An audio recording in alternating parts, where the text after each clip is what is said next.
Bismillahirrohmanirrohim. Alloh taologa beadad hamd va sanolarimiz, ikki olam sarvari Muhammad Mustafa sallallohu alayhi va sallamga salovat va salomlarimiz bo'lsin. Assalomu alaykum va rahmatullohi va barakatuh. Mavlono Zulfiqor Ahmad Naqshbandi. Erkak kishi kamolotida ayolning o'rni. Tarjimon Abdulatif Allaqulov. Muallif haqida. Qo'lingizdagi asar muallifi zamonamizning mashhur ulamolaridan biri, Naqshbandiya tariqat shayxi Mavlono Zulfiqor Ahmad Naqshbandi hisoblanadilar. U kishi 1953-yilning 1-aprelida Hindistonning Panjob viloyatida dunyoga kelganlar. 1967-yilda o'rta maktabni, 1971-yilda Panjob oliygohini muhandislik ixtisosligi bo'yicha bitirganlar. Shayx Zulfiqor Ahmad Naqshbandi dunyoviy bilimlar qatorida diniy ta'limga ham katta e'tibor berganlar. Qur'oni Karimni to'liq yodlaganlar. Boshqa diniy bilimlarni Jomiya Rahmoniya, Jahaniya Mandi hamda Miltan shahridagi Jomiyatul Ulumiyya nomli ta'lim muassasalarida olganlar. Alloma ilk faoliyatini Pokistonning eng nufuzli sanoat korxonasida injener-mexanik bo'lib boshlaganlar va bosh muhandis lavozimigacha ko'tarilganlar. 40 yoshga yetgach, egallab turgan lavozimidan iste'foga chiqib, diniy ilmlarni rivojlantirishni maqsad qilganlar. Tasavvufga bo'lgan qiziqishlari Zulfiqor Ahmad Naqshbandiyni zamonamizning juda ham ko'p olim va fozillari huzurida ilm olish va izlanishlar olib borishlariga sabab bo'ldi. 1983-yilda esa Naqshbandiya tariqatining murshidi Hazrat Hoja G'ulom Habib rahimahulloh taraflaridan u kishiga xalfalik maqomi berildi. Mavlono Zulfiqor Ahmad Naqshbandi hafizahulloh 1992, 1998 va 2018-yillarda O'zbekistonga tashrif buyurganlar. Shayx Zulfiqor Ahmad Naqshbandi hazratlari hozirda Lohur shahrida istiqomat qiladilar. U kishining asarlari qatorida qalb egalarini larzaga keltirgan voqealar, Ramazon oyi barakoti, badnazarlik, duolarni qabul bo'lmaslik sabablari, gunohlardan tavba qilinglar, foydali ilm, hayo va iffat, Rasulullohga oshiq bo'lish, ayollar uchun tarbiyaviy o'gitlar, Naqshbandiya silsilasining kundalik vazifalari, ilohiy muhabbat, salomat qalb, faqirning munojotlari kabilarni sanab o'tish mumkin. Bismillahirrohmanirrohim. Barcha narsadan o'zi kifoya qiluvchi zot Alloh taologa hamd va sanolar va uning tanlangan bandalari payg'ambarlarga salovat va salomlar bo'lsin. Shariatning hukmlari bo'lmish farz, vojib kabi amallarni bardavom bajarib, gunoh kabira va makruh ishlardan saqlanish Fotiha surasida ta'kidlanganidek sirotul mustaqim, ya'ni to'g'ri yo'ldir. Bu yo'ldan og'ishmagan banda ruhan taraqqiy topib, eng yuqori daraja bo'lmish ma'rifat, ya'ni Alloh taoloni tanish darajasiga yetib boradi. Ikki olam sarvari Rasuli akram sallallohu alayhi va sallam payg'ambar etib yuborilganlardan so'ng insu jins, erkagu ayoldan birontasi u zotga to'liq ergashmay turib, Alloh taoloni rozi qilish maqomiga yetishmagan. Nabiy sallallohu alayhi va sallamga muttasil itoat etish natijasida kishining ichki olami nurga to'lib, xohish istagi faqat Alloh taoloni rozi qilishdan iborat bo'lib qoladi. Natijada inson Allohga muqarrab bandaga aylanib, solih kishilar qatoridan o'rin oladi. Bu ummat tarixida bunday shaxslar juda ko'p bo'lgan. Alloh taoloni tanish, ya'ni ma'rifat darajasiga erishish erkak va ayolga birdek ochib qo'yilgan. Bu maqomni topish uchun bizlardan unga intilish, shariat ko'rsatmalariga og'ishmay amal qilish va ustimizda tinmay ishlash talab etiladi. Erkakmi yo ayolmi, kimda kim mo'min bo'lgan holida biror ezgu ish qilsa, bas biz unga pok hayot baxsh eturmiz. Nahl surasi 97-oyat. Allohim, Sayyidimiz Muhammad sallallohu alayhi va sallam va u zotning oilalariga salovat va salomlarimizni yetkazib, ustularimizdan barakotingni yog'dir. Haqiqiy banda kim? Inson bu dunyoda bir necha kunlik mehmondir. Bu dunyoga u na o'z xohishi bilan keladi va na o'z xohishi bilan ketadi. Mazkur vaqt oralig'ida o'z xoyu havaslariga ko'ra hayot kechirishga bandaning haqqi yo'q. Uning hojasi va yaratuvchisi Alloh uni yo'qdan bor qildi. Bas, inson uning amri bilan bu dunyoga keladi va uning amri bilan dunyoni tark etadi. Odamzod Allohning buyruqlariga quloq solib, amal qilib yashasa, najot topadi. Yashashdan maqsad Alloh taologa bandalik qilish. Hayotdan maqsad esa Alloh taoloni zikr qilishdir. Alloh taologa qullikni o'z o'rniga qo'ygan kishi haqiqiy ma'nodagi bandadir. Aksincha bo'lganda esa u nopoklik, yolg'on yashiq va aldov iskanjasiga tushib qolgan bo'ladi. Alloh taologa muqarrab bo'lishda erkak va ayol tengdir. Alloh taolo erkakka ham, ayolga ham o'ziga yaqinlashish, ya'ni qurbat hosil qilish eshiklarini ochib qo'ygan. Bu haqda Qur'oni Karimda shunday deyiladi: erkakmi yo ayolmi, kimda kim mu'min bo'lgan holida biror ezgu ish qilsa, bas, biz unga pok hayot baxsh eturmiz. Nahl surasi 97-oyat. Ayollar orasida avliyolik darajasiga ko'tarilish faqat erkaklarning ishi degan noto'g'ri tushuncha keng tarqalgan. Ularning ko'pchiligi bizning ishimiz namoz o'qish, ro'za tutish va uy yumushlari bilan mashg'ul bo'lishdir. Shu bizning hayot tarzimiz qabilida fikr qiladilar. Aslida esa islom tarixiga nazar solar ekanmiz, bu ummatning ayollari dinda nechog'lik kamolot topganlari va ilmda ko'plab muvaffaqiyatga ega bo'lganlari kundek ravshan bo'ladi. Tarixda ayollar ham kecha-yu kunduz din ishlari bilan mashg'ul bo'lganlar hamda avliyolik darajasini topishda erkaklardan qolishmaganlar. Alloh taologa muqarrab bo'lish, uni tanish va rizoligiga erishish erkaklar uchun qanchalar muhim bo'lsa, ayollar uchun ham shunchalik zarurdir. Bunga erishish esa diniy ilmlarni chuqur o'rganish va ularga ixlos bilan amal qilish orqali bo'ladi. Ilm olishga bo'lgan amr erkak va ayolga birdek tegishlidir. Rasululloh sallallohu alayhi va sallam marhamat qildilar. An Anas ibn Malik radhiyallohu anhu qala qala Rasululloh sallallohu alayhi va sallam fariidatun ala kulli muslimin. Rawahu an-Nasa'i. Anas ibn Malik radhiyallohu anhu dan rivoyat qilinadi. Rasululloh sallallohu alayhi va sallam ilm talab qilish har bir musulmonga farzdir dedilar. Nasoiy rivoyat qilgan. Ilm talab qilish erkaklar uchun qanchalik muhim bo'lsa, ayollar uchun ham shunchalar zarurdir. Ulug'lar aytadi: bir odamning o'g'il va qiz farzandlari bo'lsa-yu, ikkisidan faqat bittasini o'qitishga qurbi yetsa, qizini o'qitish kerak. Sababi o'g'il bolaning o'qishi bir kishining o'qishi bo'lsa, ayol kishining o'qishi esa butun bir oilaning ilmli bo'lishidir. Ayollarda diniy savodxonlik ortsa, kelgusi nasl ilmli va go'zal tarbiyali bo'ladi.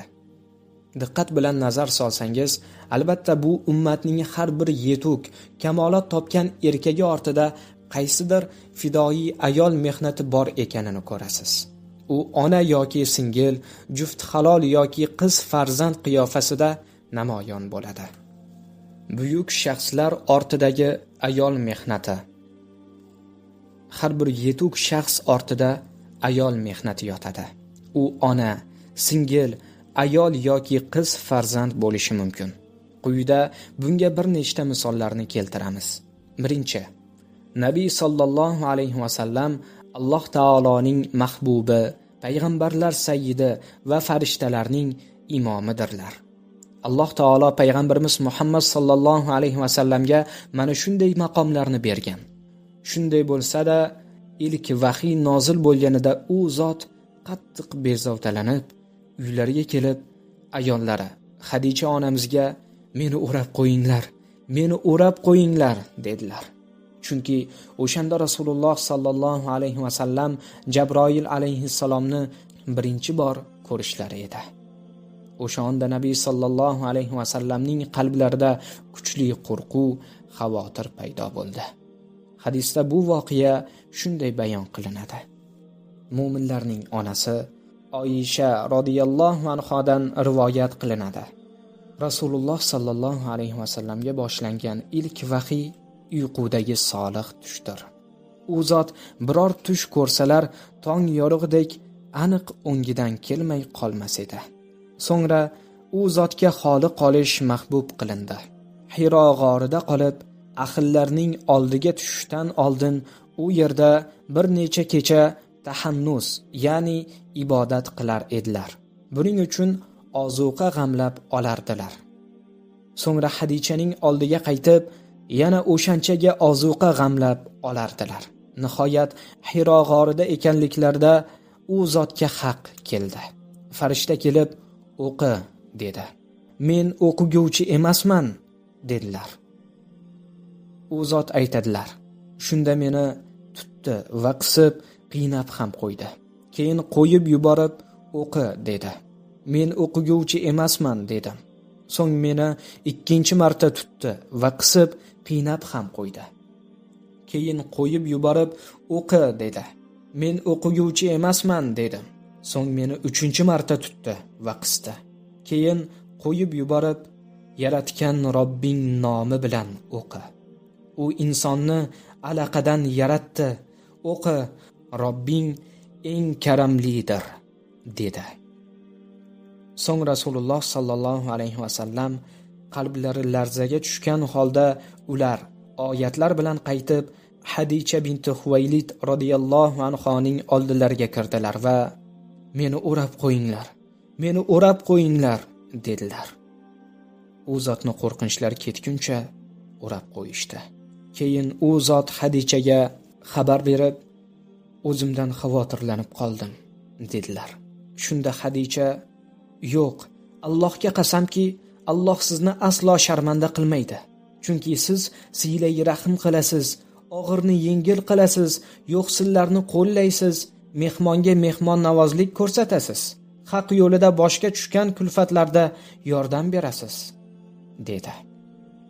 So'ngra Hadicha u zot bilan otlanib, amakivachchasi Varaqa ibn Nawfal ibn Asad ibn Abdul Uzzoning oldiga boshlab bordi. U johiliyat davrida nasroniylikni qabul qilgan kishi edi. Ibroniycha yoza olar, Injildan Alloh xohlaganicha ibroniycha yozardi. U ko'zi ojiz bo'lib qolgan katta yoshli qariya edi. Hadicha unga: "Ey amakivachcham, birodaringizning o'g'liga quloq soling" dedi. Varaqa u zotga: "Ey birodarimning o'g'li, nimani ko'ryapsan?" dedi. Shunda Rasululloh sallallohu alayhi va sallam unga ko'rgan narsalarini aytib berdilar. Varaqa u zotga: "Bu Alloh Musoga tushirgan nomusdir. Qaniydi qavming seni haydab chiqarganida tirik bo'lsan. Qaniydi o'shanda navqiron bo'lsam" dedi. Shunda Rasululloh sallallohu alayhi va sallam: "Ular meni haydab chiqarishadimi?" dedilar. "Ha, sen olib kelgan narsani keltirgan kishi borki, unga albatta dushmanlik qilingan. O'sha kunga yetsam, senga katta yordam beraman" dedi. Imom Buxoriy rivoyat qilgan. Rasululloh sallallohu alayhi va sallam Hadicha onamizning so'zlarini eshitgandan keyin biroz xotirjam bo'ldilar. Habibimiz Nabiy sallallohu alayhi va sallamning hayotlarida ayol mehnati Hadicha onamiz siymosida gavdalanadi. u nafaqat qiyinchilik kunlarda Rasuli akram sallallohu alayhi vasallamga tasalli berib, dalda bo'lib turar, balki nikohdan keyin butun mol-u davlatini u zotning oyoqlari ostiga tashlab qo'ygan edilar. Hadicha onamizning bu boyliklari ilk islom davrida payg'ambarimiz sallallohu alayhi vasallamga juda katta foyda va ko'mak bergan. Xulosa, Rasulullohning hayotlarida ayol mehnati zavjalari Hadicha onamiz qiyofalarida namoyon bo'lgan. Ikkinchi, Ibrohim alayhissalomning yoshi bir joyga yetganda ayoli Hojar onamizdan Ismoil alayhissalom dunyoga keldi. Alloh Ibrohim alayhissalomni imtihon qilish uchun go'dakni qurbonlik qilishga buyurdi. Robbim, menga solihlardan ato et, dedi. Bas, biz unga bir Halim o'g'ilning xushxabarini berdik. Biz qachonki bola uning o'zi bilan birga yuradigan bo'lganda, ey o'g'ilcham, men tushimda seni so'yayotganimni ko'rmoqdaman. O'ylab ko'r.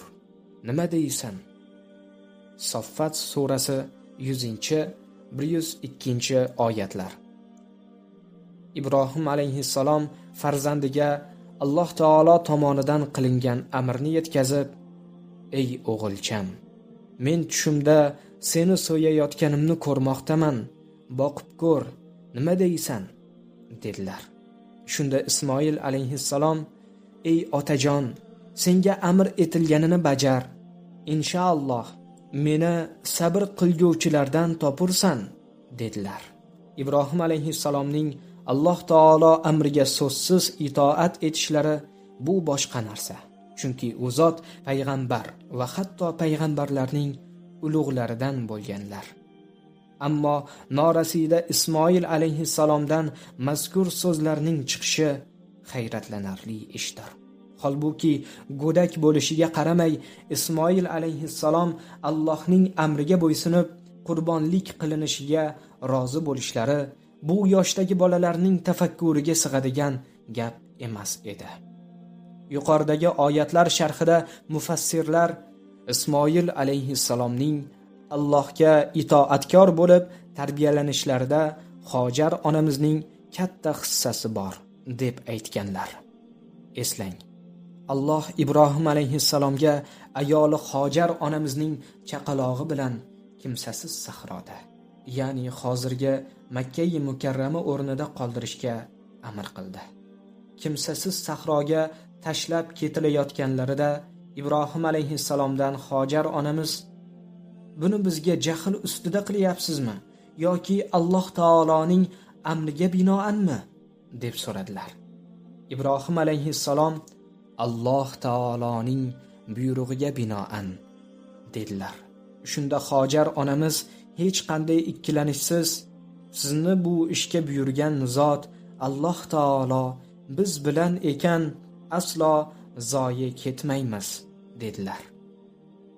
Bu haqida Qur'oni Karimda shunday deyilgan: Ey Robbimiz, men zurriyotimdan bir qismini o'g'lim Ismoil va uning onasi Hojarni sening hurmatli bayting huzuridagi ekin o'smaydigan bir vodiyga joylashtirdim.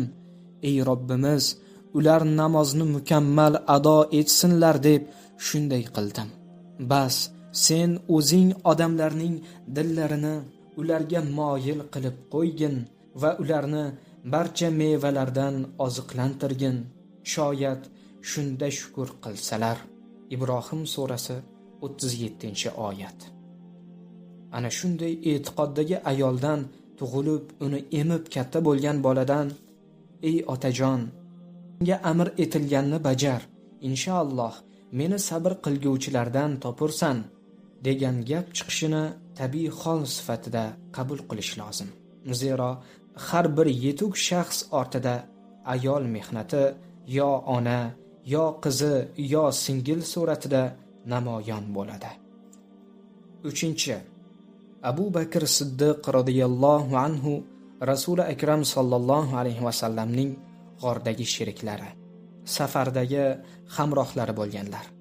Qur'oni Karimda shunday deyilgan: qachonki uni kofirlar ikki kishining biri sifatida vatanidan chiqarib yuborganlarida, ikkovlari g'orda turib Muhammad hamrohi Abu Bakrga tashvish chekma, albatta Alloh biz bilan birgadir degan edi. Tavba surasi 40-oyat. Ularning Makkadan Madinaga qilgan safarlariga e'tibor bersangiz, uning ortida ham bir ayolning fidokorligiga guvoh bo'lasiz. U Abu Bakr radhiyallohu anhuning qizlari Asmo radhiyallohu anhodir.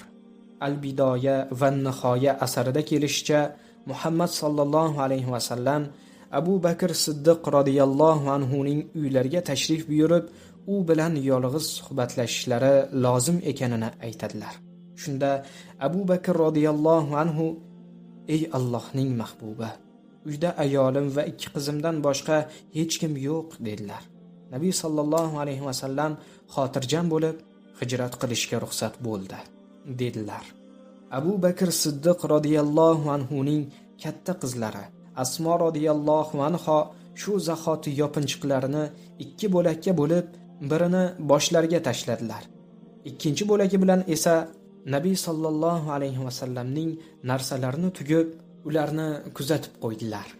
Nabiy sallallohu alayhi va sallam yo'lga chiqishdan oldin Abu Bakr Siddiq radhiyallohu anhu ayoliga: "Siz ovqat tayyorlang" deb, qizlari Asmoga: "Siz yosh qizchasiz, odamlar sizdan shubhalanmaydi.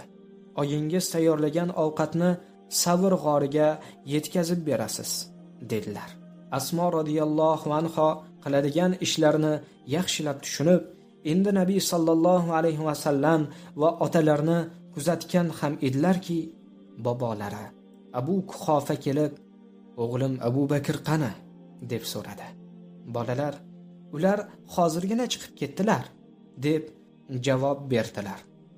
Abu Kuhofaning yuragi biroz bezovtalanib: "Mol-u dunyoning hammasini olib ketib qolmadimi?" deb so'radi. Asmo radhiyallohu anha juda yosh bo'lishiga qaramay, bir uyum tosh ustiga mato yopib, ziyraklik bilan: "Bizga mana buni qoldirib ketdilar" dedi. Abu Kuhofaning ko'zi ojiz bo'lgani bois matoning ustini qo'li bilan paypaslab, Abu Bakr ortidan ko'p boylik qoldirib ketibdi degan xayolga borib, xotirjam bo'ldi.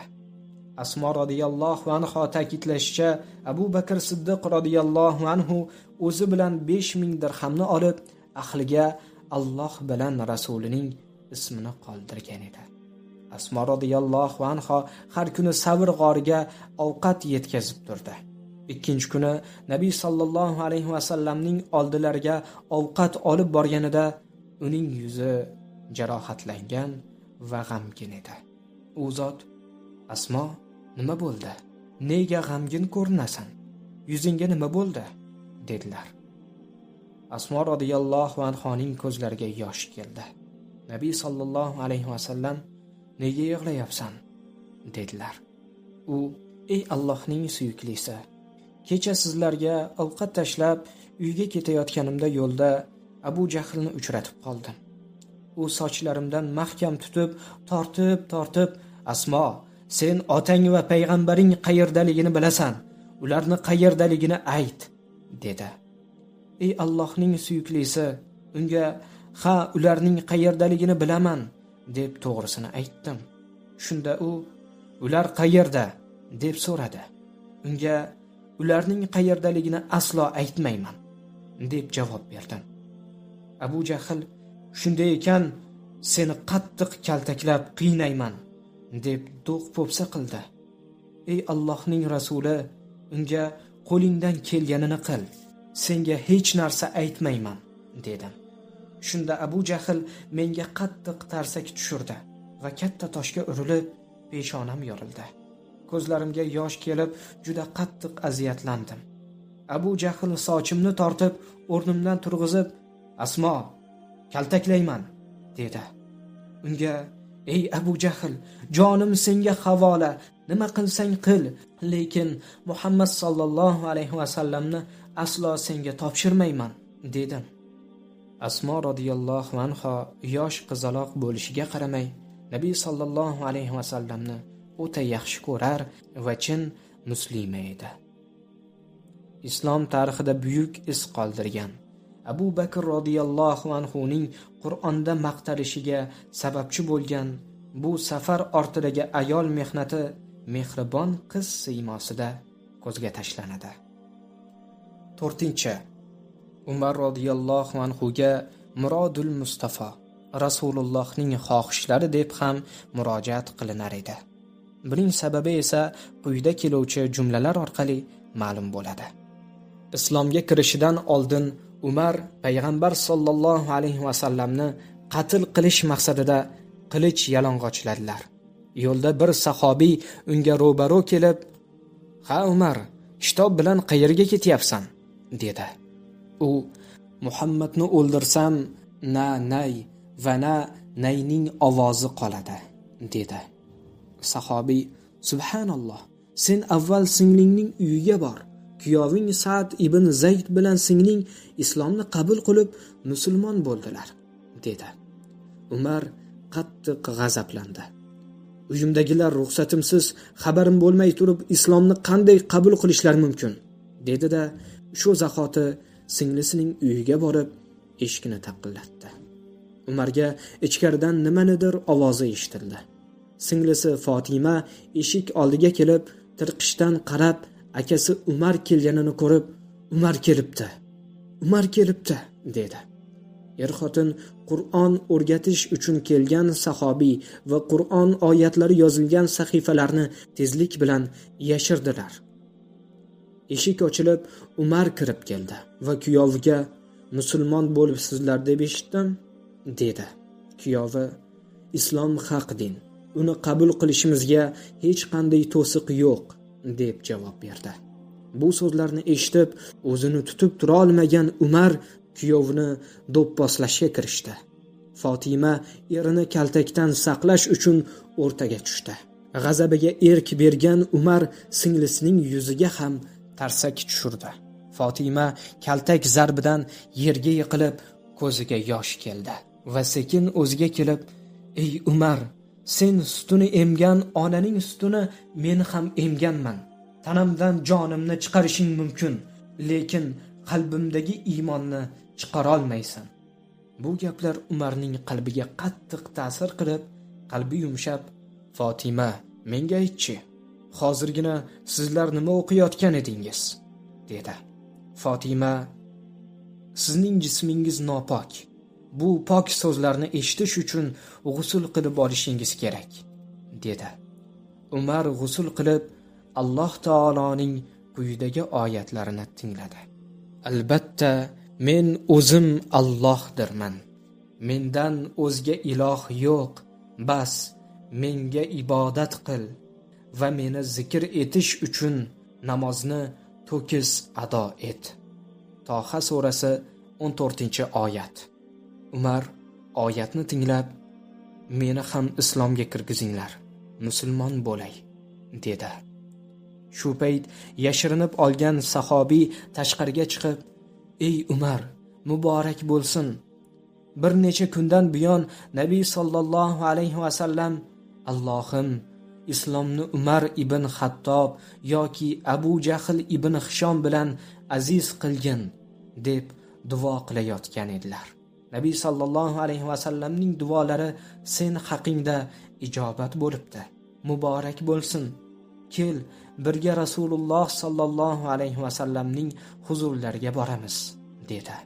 Ular Arqam radhiyallohu anhuning uyiga bordilar. Rasuli akram sallallohu alayhi vasallam suyanib o'tirib sahobiylarga dindan ta'lim berayotgan edilar. Bir payt eshik taqilladi. Sahobiylardan biri teshikdan qarab, eshik oldida Umar turganini, qo'lida esa qilich borligini ko'rib, "Ey Allohning habibi, Umar kelibdi. Qo'lida qilich ham bor. Nima maqsadda kelganini bilmaymiz", dedi. Shunda Hamza radhiyallohu anhu o'rtaga chiqib, "Darvozani ochinglar. Yaxshi niyatda kelgan bo'lsa, bosh ustiga. Agar shu niyatda kelgan bo'lsa, o'sha qilich Umarning o'z boshini yeydi.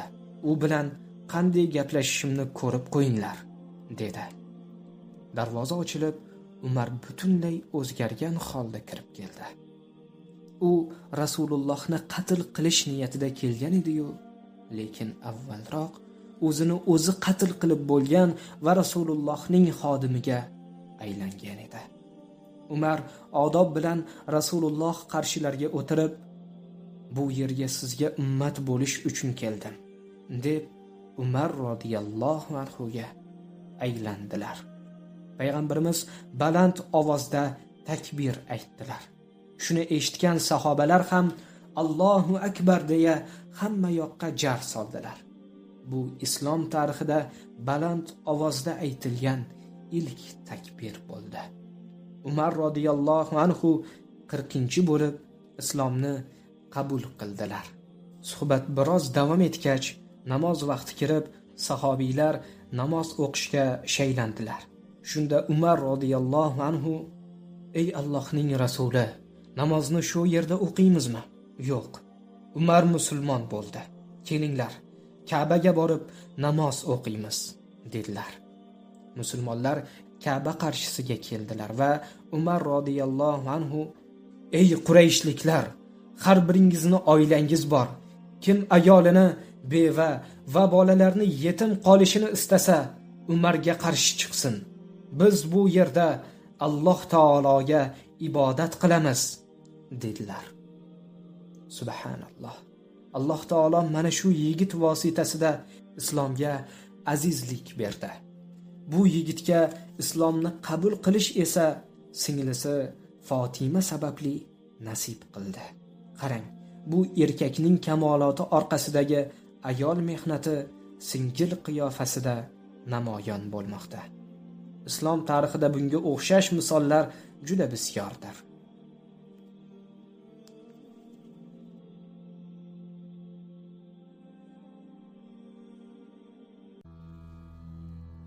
Beshinchi. Tarixda Ikrima radhiyallohu anhu nomli buyuk sarkarda sahobiy o'tganlar. Makka fath qilinganda islomga qilgan qarshiligi va Rasulullohga yetkazgan aziyati sababli u bugun albatta qatlga hukm qilinsam kerak degan xayolda Makkadan qochib uzoqroq yerga ketdi. Makka fathining ertasi kuni Ikrimaning ayoli islomni qabul qildi va Nabiy sallallohu alayhi va sallamning huzurlariga kelib: "Ey Allohning habibi, erimga omonlik bering, toki u shundan ta'sirlanib islomni qabul qilsa", dedi. Rasululloh unga omonlik berdilar. Manbalarda kelishicha, Ikrima qayiqqa o'tirib daryoning narigi sohiliga o'tib ketayotganda ayoli bundan xabar topib, u ham tezroq yuradigan bir kemaga o'tirib eriga yetib oladi va "Qayoqqa ketyapsiz? Ortingizga qayting, Makkada yashaymiz", deydi. Ikrima: "Ular meni qatlga hukm qilishgan", dedi. Ayol: "Yo'q, Rasulullohdan sizga omonlik olib keldim", dedi. Ayol erini olib ortiga qaytdi. Ikrima Makkaga kelganidan keyin islomni qabul qilib, Ikrima radhiyallohu anhu ga aylandi. Keyinchalik Alloh taolo uni musulmonlarning yetakchi sarkardasiga aylantirdi. Bu yerda ham muvaffaqiyatga erishgan bir kishining ortida juft halol qiyofasidagi ayol mehnati namoyon bo'lmoqda. Sahobalar va ulardan keyingilarning hayotidan bundan boshqa ham ko'plab misollarni keltirish mumkin. 6. Alloh taolo Imom Malikka Madina-i Munavvara imomi darajasini nasib qildi. U Madina-i Munavvarada yashab, talabalardan hadis eshitar va ularga hadis aytar edilar. U kishining Qur'oni Karimni to'liq yod olgan qizlari bo'lib, ular parda ortida o'tirib hadis darslarida ishtirok etishar va ba'zan ibora ham o'qishardi. Dars mobaynida biror kishi iborani o'qishda xatoga yo'l qo'ysa, qizlar parda ortidan ikki tayoqni bir-biriga urishtirib ovoz berardilar. Shu tariqa Imom Malik iborani o'qishda kamchilikka yo'l qo'yilganini bilib olardilar. Mana, yetuk shaxslar ortida Ayol mehnati yotishi ushbu voqeada yana bir bor namoyon bo'lmoqda. Imom Molikning qizlari yoshlarga ta'lim tarbiya berishda otasini yordamchisi bo'lganlar. Subhanalloh, islom tarixida bu kabi misollar juda ko'pdir. Shuning uchun ulug' zotlar erkak kishi kamoloti ortida ayol mehnati yotadi deb to'g'ri aytganlar. Bu goho ona, goho singil, goho xotin va goho qiz timsolida namoyon bo'ladi. Bunday misollarni manbalardan izlasangiz, bu ummat avliyolari ortida ayol mehnatiga guvoh bo'lasiz. 7. Alloh taolo Imom G'azzoliyni buyuk shaxslardan biri qildi. Olimning hayot yo'liga e'tibor qaratsangiz, uning ortida jonkuyar ayol mehnatiga guvoh bo'lasiz. Muhammad G'azzoliy bilan Ahmad G'azzoliy aka-uka bo'lganlar. Yoshlik chog'larida otalaridan yetim qolib, onalarining tarbiyasida unib o'sganlar. Kitoblarda bu ikki farzandning onalari haqida ajoyib bir rivoyat yozib qoldirilgan. Imom G'azzoliyning onasi o'z farzandlariga yaxshi ta'lim tarbiya berib, ularni to'g'ri yo'lga yo'naltirishi natijasida har ikkisi yetuk olim bo'lib yetishdilar. Aka-ukaning tabiati bir-biridan tubdan farq qilardi. Imom G'azzoliy ko'p vaqtini voizlik, xatiblik va imomlikda o'tkazar, ukasi Ahmad G'azzoliy olim, yaxshi inson edi-yu, lekin jamoat bilan masjidda namoz o'qish o'rniga o'zi uyda yolg'iz namoz o'qirdi. Bir kuni Imom G'azzoliy rahmatullohi alayh onasiga: "Onajon, odamlar menga siz katta voiz, xatib, imom bo'lsangiz-u, ukangiz ortingizda namoz o'qmasa, bu nima degan gap?" deb e'tiroz bildirishmoqda.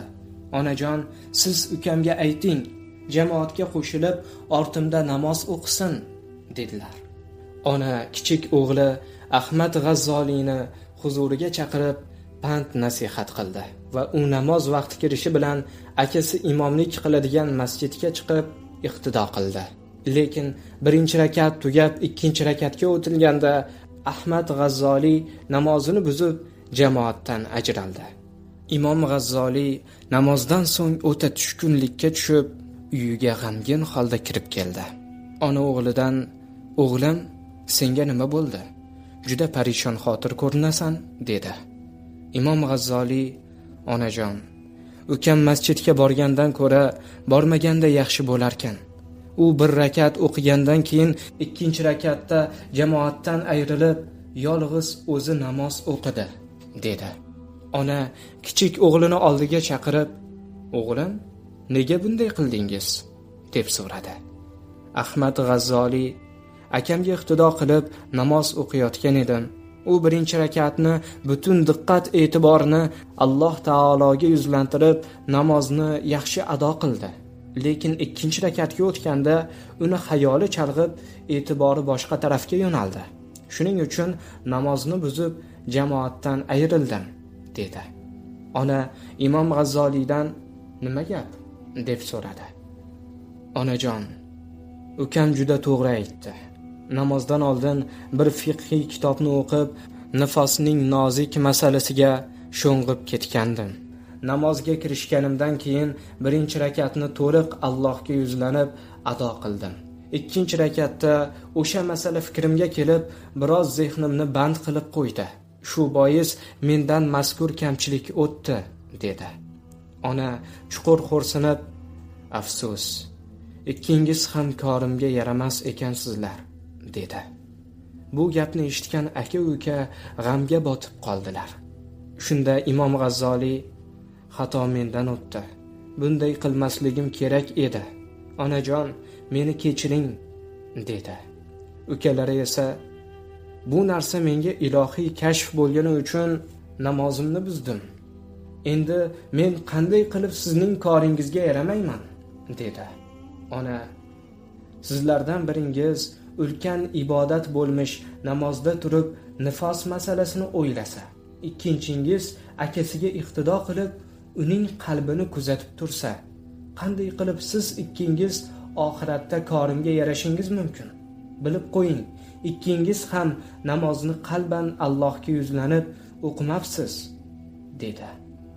Bu voqeani e'tiborli tomoni shundaki, ona bolalariga tasavvufning nozik qirralari haqida tushuncha beradigan darajada ilmli bo'lsa, qanday qilib bunday onadan Imom G'azzoliy yetishib chiqmasin?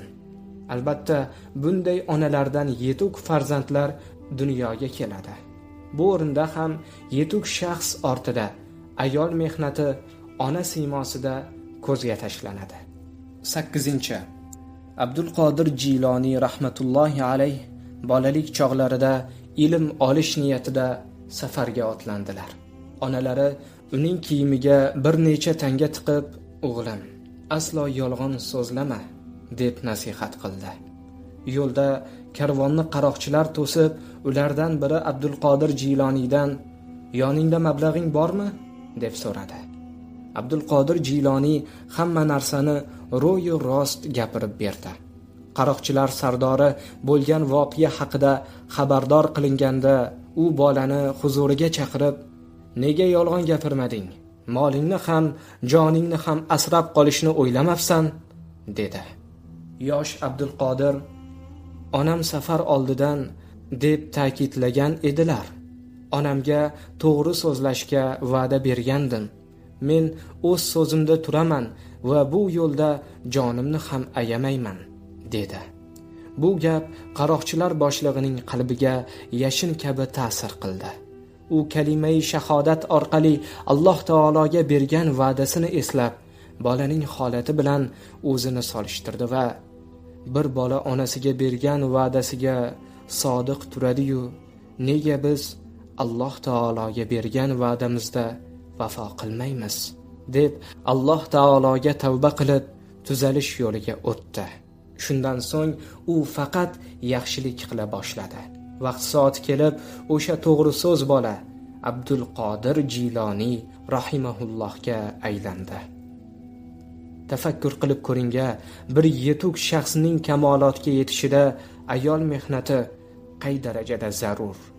Bu o'rinda ayol mehnati ona timsolida namoyon bo'lmoqda. 9.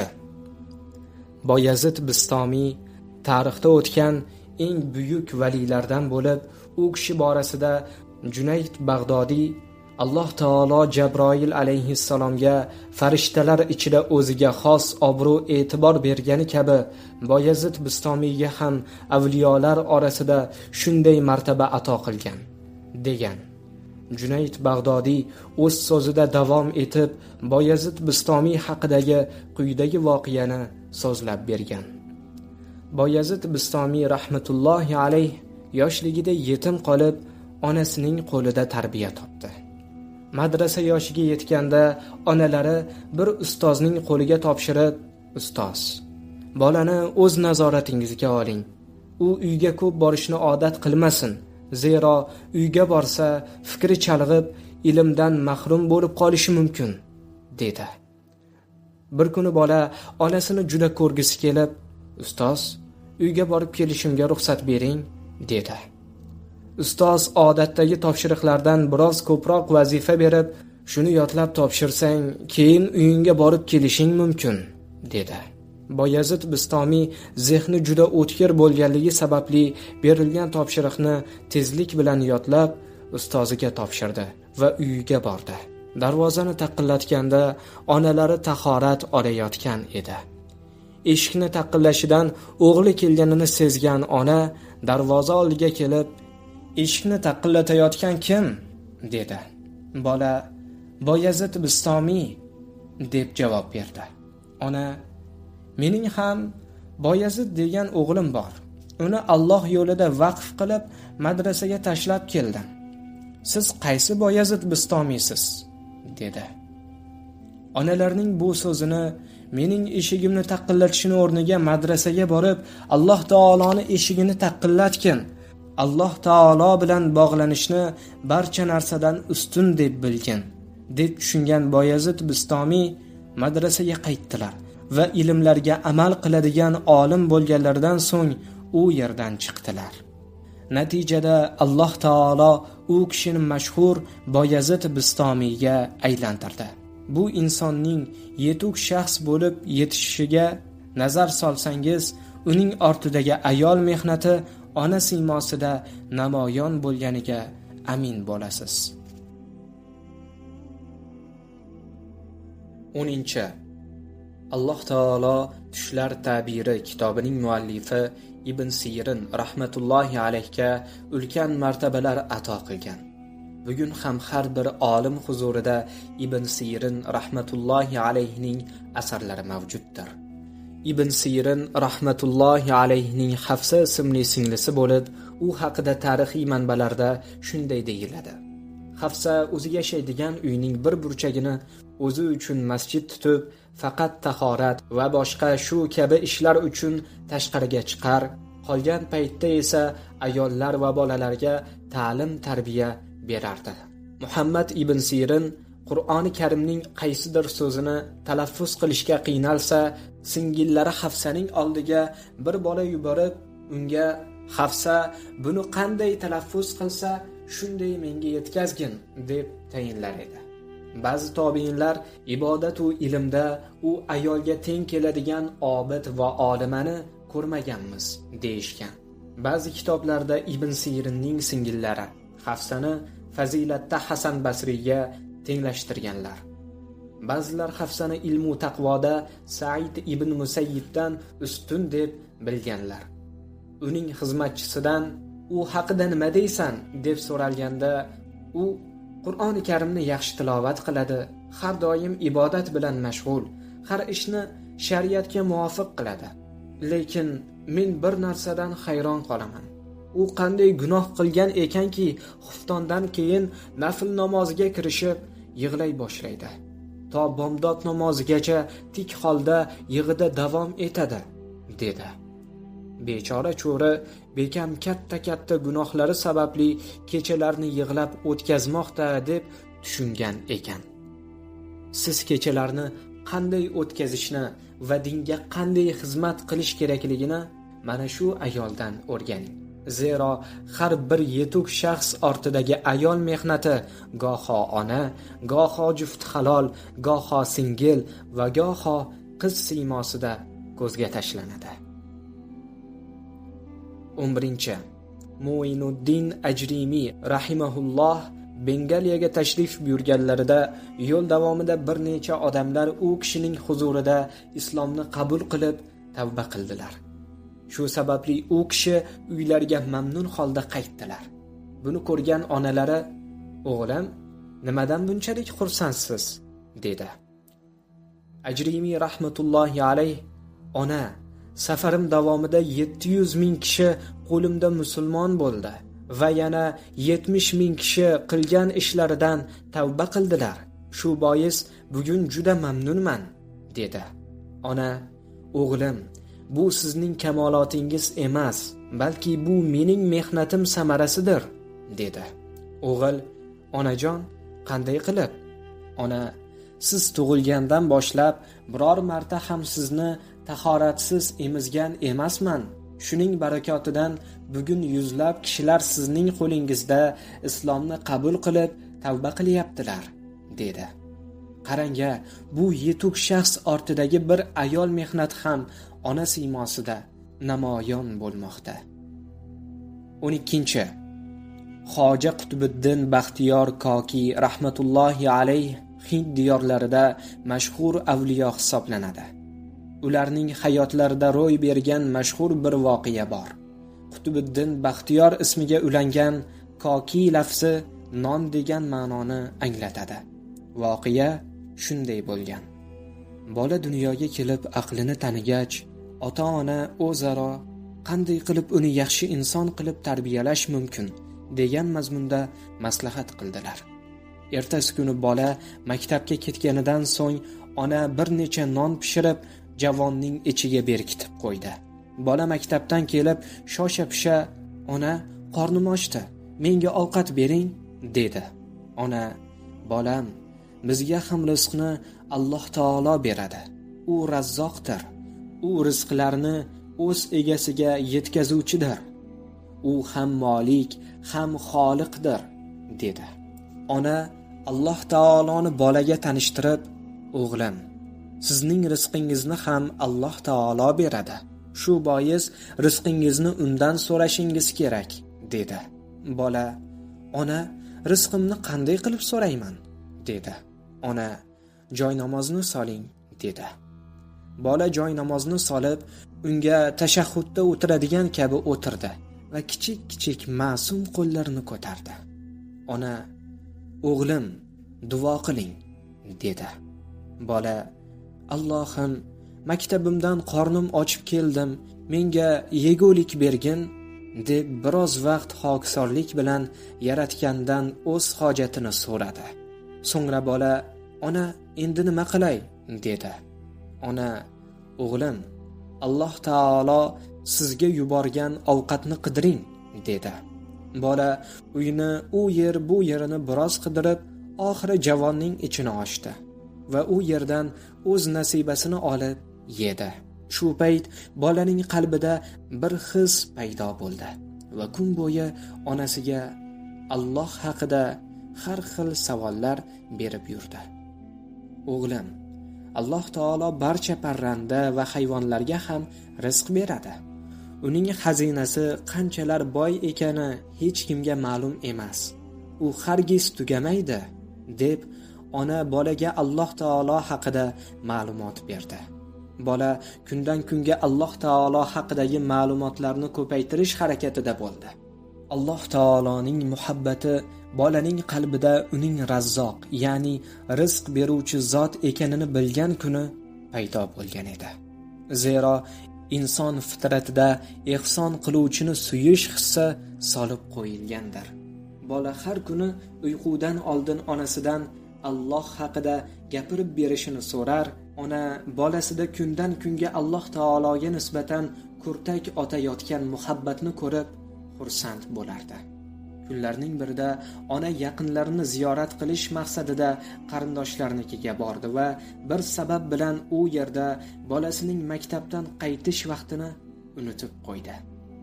Bir payt bolasi esga tushib, shosha-pisha yopinchig'ini boshiga tashlab, uyi tomon katta tez qadam qo'ya boshladi. Yo'l davomida Alloh taologa iltijo qilib, Allohim, bolamning senga yaqin bo'lishini istab, mana shu ishni boshlagan edim. Bugun ma'lum sabablarga ko'ra bu ishni qila olmadim. Endi shuncha qilgan ishlarimni zoyi qilmagin. Bolamga qilgan tadbirim ma'lum bo'lib qolsa, uning qalbidagi senga nisbatan yaqinlik hissi uzilishi mumkin. Mening qilgan mehnatlarimni zoyi qilma, deb Alloh taolodan yig'lab so'rab bordi. Uyga yetib kelganda bolasi tinchgina uxlab yotardi. Tezlik bilan odatdagidek taom tayyorlab yashirib qo'ygach, bolasining oldiga kelib ohista uyg'otdi. O'g'lim, qorningiz juda ochgandir, deb so'radi. Bola, qornim ochmadi, dedi. Ona, nimaga, dedi. Bola, madrasadan qornim ochib keldim. Odatdagidek joy namozni soldim va uning ustiga o'tirib, xokisorlik bilan Alloh taolodan rizq berishini so'radim va uyda onam yo'qligini ham aytdim. Keyin uylarning burchaklarini qidira boshladim va bir joyda nonga ko'zim tushdi. Uni olib yedim. Ona, bu nondek shirin nonni oldin sira yemagandim, dedi. Alloh taolo ushbu murg'ak bolani kelajakda Qutbiddin Baxtiyor Kokiyga aylantirdi.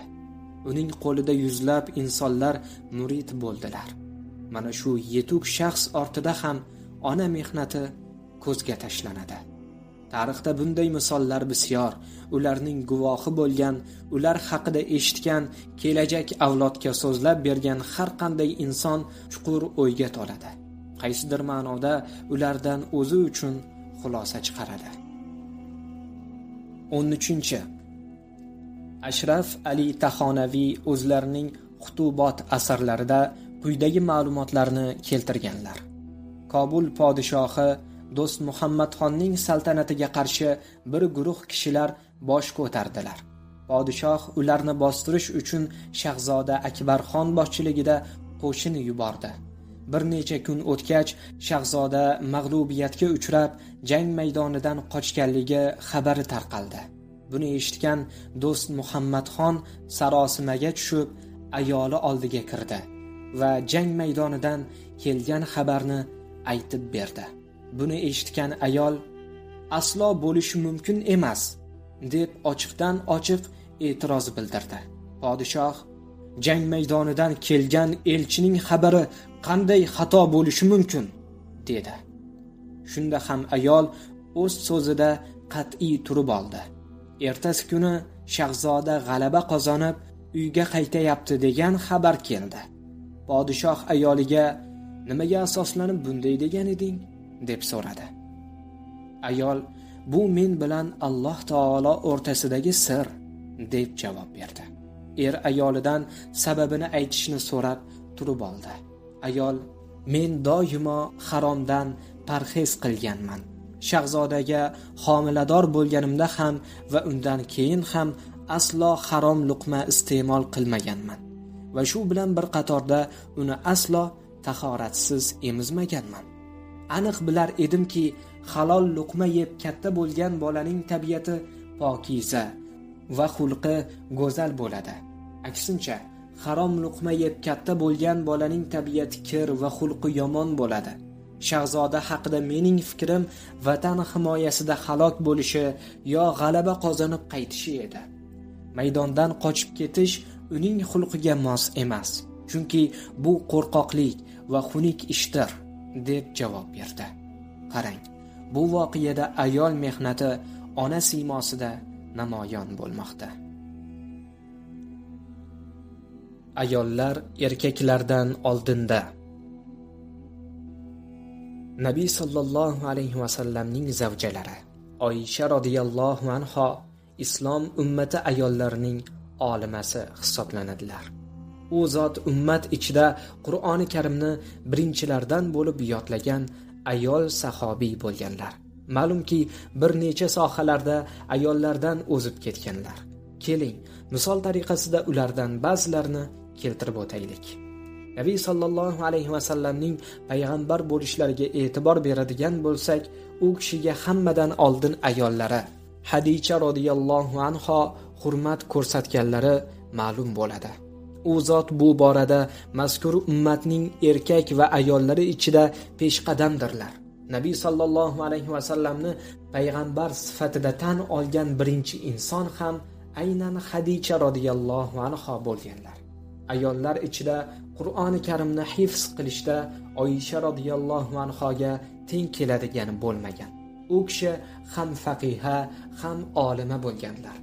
Manbalarda kelishicha, sahobiylarning barchasi ilmli bo'lgan, lekin ularning ichida 149 nafari ilmda ajralib turganlar. Biror fiqhiy masala yuzasidan ular fikr bildirsalar, boshqa gaplar tark etilib, olim deb tan olingan ana shu sahobiylarning so'zlari olinar edi. Mazkur 149 olim ichida 14 ta sahobiy alohida e'tiborga ega bo'lganlar. Ular orasida Oysha radhiyallohu anha ham bor edilar. Katta sahobiylar u kishidan fiqhiy masala so'rashsa, parda ortidan ularga javob berar. Ular ham Oysha radhiyallohu anha tomonlaridan berilgan javobga qoniqish hosil qilar edilar. Alloh taolo Oysha radhiyallohu anhoga qanchalar farosat berilganini quyidagi voqeadan bilib olish mumkin. Nabiy sallallohu alayhi va sallam: "Ey Oysha, siz menga sariyog' bilan xurmo aralashmasidan tayyorlangan taomdan mahbubsiz." Oysha radhiyallohu anha bunga javoban: "Ey Allohning mahbubi, siz menga sariyog' bilan asal aralashmasidan tayyorlangan taomdan mahbubsiz" dedilar. Nabiy sallallohu alayhi va sallam kulib: "Sizning javobingiz mening javobimdan yaxshi bo'ldi" dedilar. Ha, Alloh taolo u kishiga qanchalar imtiyoz bergan bo'lsa, shunchalar farosat ham bergan edi. Sevimli onaning qizi bilan suhbati. Hazrati Oysha va Fatima radhiyallohu anhumolar tez-tez uchrashib, o'zaro kulishib, suhbatlashib turardilar. Bir kuni Fatima radhiyallohu anha Oysha radhiyallohu anhoning oldilarida kulimsirab turardilar. Oysha radhiyallohu anha nima gap dedilar.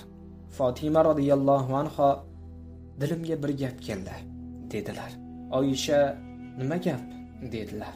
Fatima onamiz siz Abu Bakr radhiyallohu anhuning qizi bo'lsangiz, men Muhammad sallallohu alayhi va sallamning qizlariman dedi. Bu gapdan Oysha onamiz biroz bezovta bo'ldilar. Juda ko'p va chiroyli ta'riflar bilan payg'ambarimizni ta'riflashga kirishib, ey Fatima, to'g'ri aytdingiz. Muhammad sallallohu alayhi va sallam sababli bizga iymon nasib qildi. U zot sababli bizga Qur'on nasib bo'ldi. U zot orqali Alloh taoloni tanidik. U zot sababli bizga islom keldi dedilar. Shundan so'ng Oysha onamiz mening xayolimga ham bir gap keldi dedilar. Shunda Fatima onamiz nima gap dedilar. Oysha radhiyallohu anha aytdilar. Ey Fatima, sizning rafiqingiz Ali Murtazo bo'lsa, mening rafiqim Muhammad sallallohu alayhi va sallamdirlar. Bu so'zlarni eshitgan Fatima onamiz jim bo'lib qoldilar. Oysha onamiz Fatima, mening xayolimga yana bir gap keldi dedilar. Fatima onamiz nima gap dedilar. Oysha onamiz ey Fatima, qiyomat kuni har bir inson jufti bilan bo'lganda sizni qo'lingiz Ali Murtazoning qo'lida, mening qo'lim esa Muhammad sallallohu alayhi va sallamning qo'llarida bo'ladi. Davraga biroz sukunat tushgach, Oysha onamiz Fatima, mening xayolimga yana bir gap keldi dedilar. Fatima onamiz nima gap dedilar. Oysha onamiz ey Fatima, siz jannatda jannatiy ayollarning sardori sifatida bir taxtda bo'lasiz. Sizning yoningizda Ali radhiyallohu anhu bo'ladi. Men ham bir taxtda bo'laman, lekin mening yonimda Rasululloh bo'ladilar dedilar. Oysha onamiz payg'ambarimiz sallallohu alayhi va sallamga turmushga chiqqan yagona bokira ayol bo'lganlar. Yoshlik chog'laridanoq payg'ambarimizning nazoratlarida o'sdilar va u kishining xizmatlarida qoyim bo'ldilar. Balog'atga yetganlaridan keyin u kishining nazarlari tushgan birinchi erkak Nabiy sallallohu alayhi va sallam bo'lganlar. Payg'ambarimiz o'z nikohlariga olgan boshqa hamma ayollar yo beva yo taloq qilingan edi.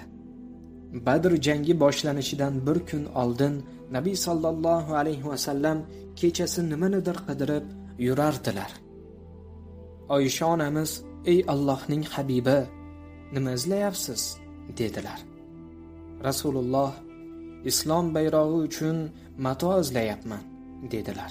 Shunda Oysha onamiz bir tomoni qora yo'l, bir tomoni oq yopinchiqlarni olib chiqib berdilar. Nabiy sallallohu alayhi va sallam shu yopinchiqni islom bayrog'iga aylantirdilar. Keyinchalik ham Oysha onamiz bundan faxrlanib aytib yurardilar. Oysha onamizga berilgan in'omlardan yana biri Jabroil alayhissalom orqali Alloh taoloning salomini qabul qilib olishlari bo'lgan. Yana shunday ikromlar sirasiga Qur'oni Karimda Oysha onamizning baroatlari, pokdomon ekanliklari zikr qilinishidir. U kishi bu haqida ham juda ko'p eslab gapirardilar. Menga qilingan tuhmat Yusuf alayhissalomga ham, Maryam onamizga ham bo'lgan. Ularning ma'sumliklariga Alloh taolo bir chaqaloqni guvoh qilib gapirtirgan. Lekin mening ma'sumligimni o'zining kalomi Qur'on bilan sabit qilgan.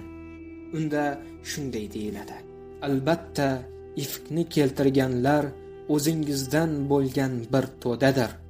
Uni o'zingizga yomonlik deb hisoblamang, aksincha u siz uchun yaxshilikdir. Ulardan har bir kishi uchun o'zi qilgan kasbning gunohi bordir. Ulardan gunohning kattasini ko'targan kimsaga buyuk azob bordir. Uni ifkni eshitgan vaqtingizda mu'minlar va mu'minalar o'zlari haqida yaxshi gumonga borib, bu ochiq oydin ifku desalar bo'lmasmidi? U ifkchilar o'sha ifkka 4 ta guvoh keltirsalar bo'lmasmidi? Bas guvohlarni keltira olmagan chog'da ana o'shalar o'zlari Allohning huzurida yolg'onchilardir. Agar dunyo-yu oxiratda sizlarga Allohning fazli, marhamati bo'lmaganda, o'zingiz ichiga sho'ng'igan narsa uchun sizni albatta buyuk azob tutar edi. O'shanda siz uni ifkni tillaringiz ila ilib olar, og'zingiz ila o'zingiz bilmagan narsani gapirar edingiz va u ifkni o'zingizga yengil sanardingiz. Holbuki u Allohning nazdida buyukdir. Uni eshitgan chog'ingizda bizga buni gapirmog'imiz to'g'ri kelmaydi. Sen o'zing poksan, bu katta bo'xtondir desangiz bo'lmasmidi? Agar mu'min bo'lsangiz, hargiz unga ifkka o'xshash narsaga qaytmasligingizni Alloh sizlarga va'z nasihat qilur. Alloh sizga oyatlarni bayon qilur va Alloh o'ta biluvchi, o'ta hikmatli zotdir. Nur surasi 11-18 oyatlar. Islom dushmanlari aqliy tortishuvlarda, jang maydonlarida musulmonlardan ustun kela olishlariga ko'zlari yetmagandan keyin musulmonlarning eng kuchli nuqtasini zaiflashtirish uchun ochiqdan ochiq ig'vo, bo'xton, tuhmat va uydirma qilishga o'tdilar. Gapni boshqa yoqqa burib, haqiqatdan chetga chiqish, yolg'ondan uydirma to'qish, bo'xton va ig'vo qilish arab tilida ifk deyiladi. Munofiqlar Oysha onamizga nisbatan ifk uyushtirdilar. Ularning ifkiga ba'zi sodda musulmonlar ham qo'shildilar. Orada katta fitna chiqdi. Oysha onamizni zino qilganlikda aybladilar. U kishiga nisbatan ifk, ig'vo, bo'xton, tuhmat va uydirma uyushtirildi. Bu hodisa ifk hodisasi nomi bilan mashhurdir. U kishiga ato etilgan ulug' ne'matlardan yana biri Nabiy sallallohu alayhi va sallam o'lim to'shagida yotganlarida Oysha onamizning uylarida bo'lganlar. Olamlar sarvari bu dunyodan abadiy dunyoga rihlat qilayotganlarida muborak boshlari Oysha onamizning ko'kslarida bo'lgan. Bu haqda ham Oysha onamiz g'ururlanib gapirardilar. Bu inson qanchalar ulug' nasiba egasiga. Nabiy sallallohu alayhi va sallam 2 quchoq egasiga o'ta ulug' sharaf berganlar. Ulardan biri Abu Bakr Siddiq radhiyallohu anhu quchoqlari bo'lib, u quchoqqa Rasuli akram sallallohu alayhi va sallamning muborak boshlarini qo'yganlar va unga Siddiq maqomini berganlar. Ikkinchi quchoq sohibi Oysha radhiyallohu anha bo'lganlar. Nabiy sallallohu alayhi va sallam vafot etishlaridan oldin o'zlarining muborak boshlarini Oysha radhiyallohu anhoning quchog'iga qo'yganlar va Alloh unga Siddiqa maqomini bergan. Ba'zan Oysha Siddiqa radhiyallohu anhoga nasib etgan bu qadar buyuk ehtiromlar haqida chuqur o'yga tolib, xayolan u zot bilan suhbatlashamiz. Ey mu'minlarning onasi, Nabiy alayhissalomning munavvar yuzlari sizning ko'z oldingizda edi. Habibimiz Muhammad sallallohu alayhi va sallamning yuzlari Qur'on kabi edi. Siz bir qoriya ayol sifatida o'tirib, ushbu Qur'ondan tilovat qilayotgandingiz. Shu payt Nabiy sallallohu alayhi va sallam vafot etdilar. Yana bir ulug' sharaf shuki, Nabiy sallallohu alayhi va sallam Oysha onamizning hujralarida vafot etganlar va u yerga dafn qilinganlar. Qiyomat kuni Nabiy sallallohu alayhi va sallam o'sha muborak uydan turib ummatlarini shafoat qiladilar. Alloh taolo Oysha onamizga ko'plab ulug' ne'matlarni in'om qilgan. Bizgacha yetib kelgan ko'plab hadislarning rivoyati ham Oysha onamizga tegishlidir. U kishining ilmiy martabalari va ilmiy maqomlari nihoyatda buyuk bo'lgan. Nabiy sallallohu alayhi va sallam go'zal savol bo'ldi dedilar. Bir kuni Nabiy sallallohu alayhi va sallamning huzurlariga bir sahobiya ayol kelib, "Ey Alloh taoloning habibi, erkaklar amalda bizni ortda qoldirmoqdalar. Ular siz bilan urushga boradilar, janoza namozini ado etadilar, 5 vaqt namozni masjidda o'qiydilar. Biz esa uydan tashqariga chiqmaymiz, bolalarga tarbiya beramiz, ro'zg'or ishlari bilan band bo'lamiz. Shu sababli erkaklar erishayotgan yaxshi amallarni qila olmayapmiz" dedi. Nabiy sallallohu alayhi va sallam savol beruvchi go'zal savol berdi dedilar. Shundan so'ng Nabiy sallallohu alayhi va sallam gap shundaki, kechalari farzandi sababli issiq o'rnidan turadigan ayollarga sarhadlarini dushman hujumidan himoya qiluvchi chegarachilarga beriladigan ajr beriladi. Uyda namoz o'quvchi ayollarga masjidda jamoat bilan birinchi takbirga yetgan kishining savobi beriladi dedilar.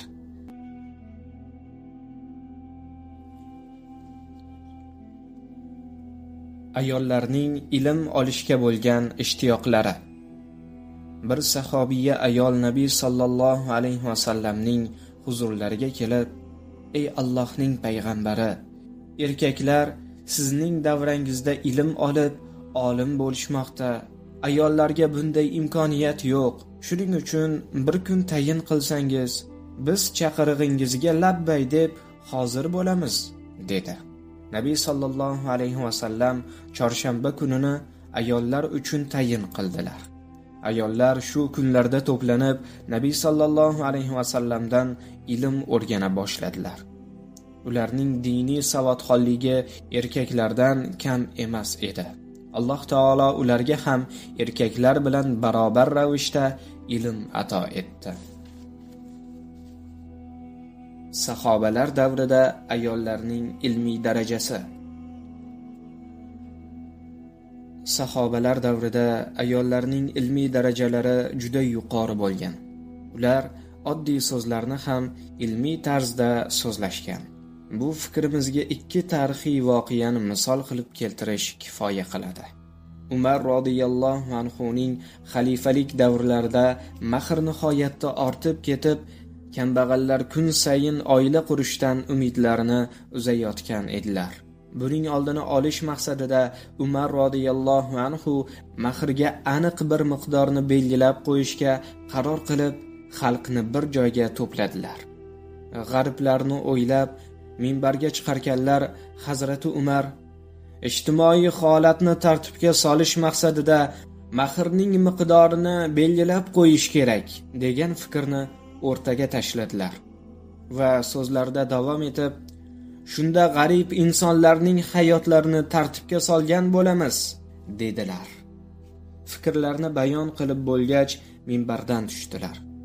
Shunda bir sahobiya ayol o'rnidan turib, "Ey mu'minlar amiri, siz bu hukmni Qur'on yoki sunnatdan oldingizmi yoki faqirlarning hayotini izga solish maqsadida o'zingiz ijtihod qildingizmi?" dedilar. Umar radhiyallohu anhu turmush tarzini tartibga solish maqsadida aytdim dedilar. Shunda ayol, Alloh taolo Qur'oni Karimda mahrni ravshan oyat bilan bayon qilib qo'ygan. Endi siz qanday qilib mahr borasida g'arblarning turmush tarziga yengillik tug'dirish va ularda uylanishga rag'bat uyg'otish maqsadida biror hukm aytishingiz mumkin dedi. Umar radhiyallohu anhu hayron bo'lib, "O'sha ochiq ravshan oyat qaysi?" deb so'radilar. Sahobiya ayol quyidagi oyatni o'qib berdi. "Agar biror xotinni qo'yib o'rniga boshqa xotinni almashtirmoqchi bo'lsangizlar, avvalgisiga garchi uyum molni mahr qilib bergan bo'lsangiz ham undan biror narsani qaytarib olmangiz.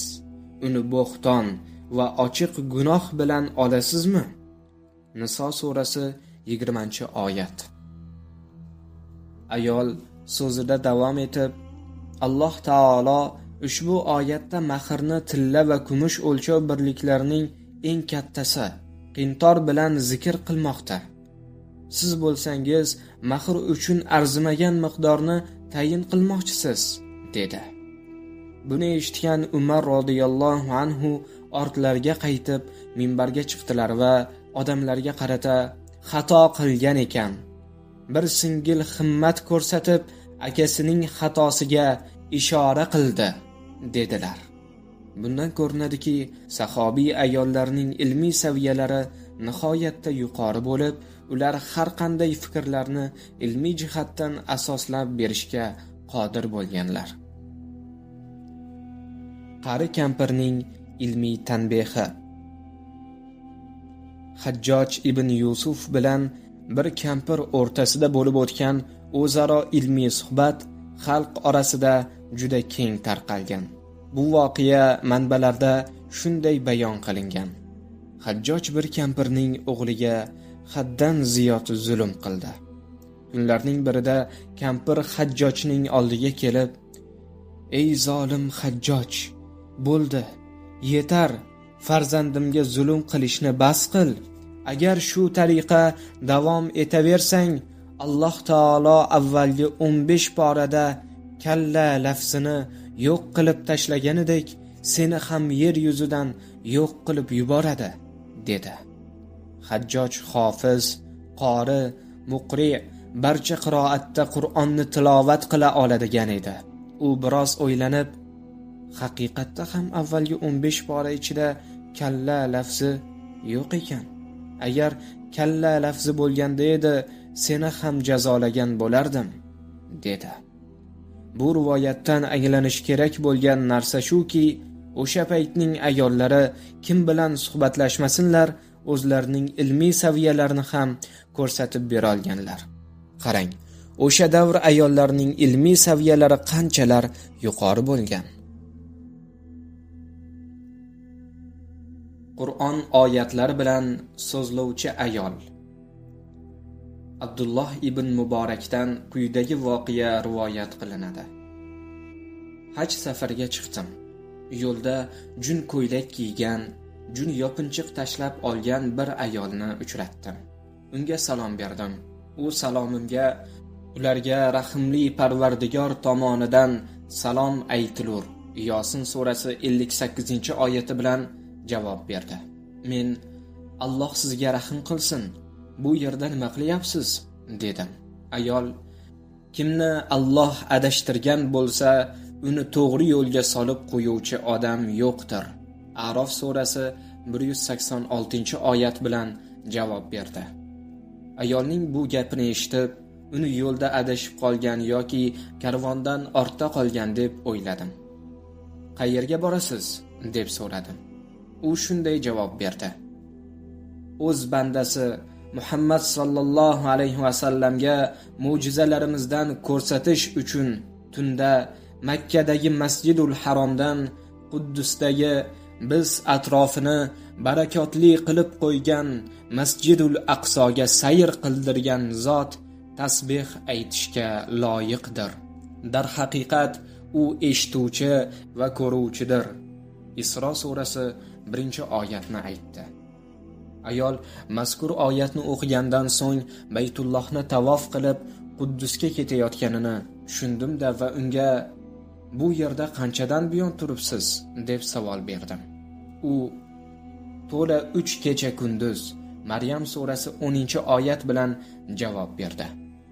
Ayolning yonida yegulik biror narsani ko'rmadim va undan "Biror narsa yedingizmi?"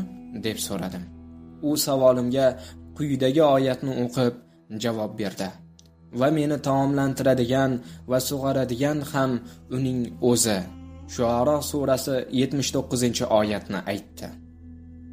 Sahroda qanday tahorat olayotganini so'rash maqsadida "Tahoratni nima qilyapsiz?" deb so'radim. Ayol, "Agar suv topa olmasangiz, bas pokiza tuproq ila tayammum qilinglar." Moida surasi 6-oyat bilan javob berdi. Shundan so'ng ayolga "Taomim bor, ovqatlanib olasizmi?" dedim. Ayol unga quyidagi oyat bilan javob berdi. "So'ngra ro'zani kechasigacha batamom qiling." Baqara surasi 187-oyat. Bu javobdan keyin ayol ro'zador ekanini tushunib, hozir ro'za emas-ku, dedi. Ayol quyidagi oyatni tilovat qilib, savolimga javob berdi. Kim yaxshilikni xolisona qilsa, bas, albatta Alloh shukr qiluvchi va bilguvchidir. Baqara surasi 158-oyat. Bu oyatning ma'nosidan u ayol nafl ro'za tutgan ekan deb tushunib, Alloh taolo safarda hatto farz bo'lgan ro'zani tutishni ham ixtiyoriy qilgan-ku, dedim. Ayol bu savolimga ham oyat bilan javob berdi. Agar bilsangiz, ro'za tutmog'ingiz siz uchun yaxshidir. Baqara surasi 184-oyat. Ayolni savollarimga Qur'on oyatlari bilan javob berganiga ajablanib, undan buning sababini so'radim. U bu savolimga ham Qur'on oyatlari bilan javob berdi.